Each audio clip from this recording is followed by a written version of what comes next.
રાજકોટના જેતપુરમાં દેશી દારૂના અડ્ડા પર જનતા રેડ પાડવામાં આવી। ચામુંડા નગરમાં મહિલા સંચાલિત દારૂના અડ્ડા પર જનતા રેડ પડી।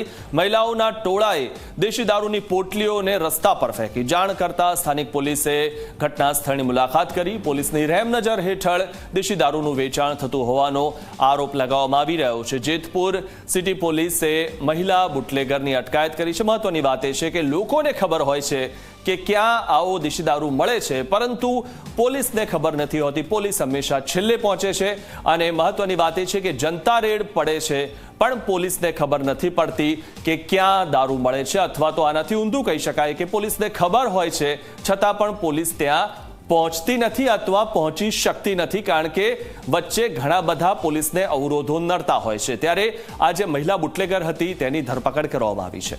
આ વિશે વધુ માહિતી મેળવી અમારા સંવાદદાતા નરેશ પાસેથી। નરેશ, સૌથી મહત્વની વાત એ છે કે જનતાને ખબર હોય છે કે ક્યાં આ રીતે દેશી દારૂ મળી રહ્યો છે, પરંતુ ત્યાંની જે સ્થાનિક પોલીસ છે તે આનાથી અજાણ હોય છે, આવું કેવું? બિલકુલ વાત કરવામાં આવે તો જગ્યા ગુજરાતમાં દારૂબંધી છે, તેમ છતાં પણ અનેક જગ્યાએ છે ત્યાં દેશી દારૂના આરડાઓ છે તે ક્યાંક ધમધમી રહ્યા છે। ત્યારે જેતપુરના ધોરાજી રોડ ઉપર ચામુંડા નગરમાં ગઈકાલે પણ મહિલાઓ છે તેમના દ્વારા જનતા રેડ છે તે કરવામાં આવી હતી અને જનતા રેડ દરમિયાન દેશી દારૂની બોટલીઓ છે તે ક્યાંક મળી આવી હતી। ત્યારે આજે ફરી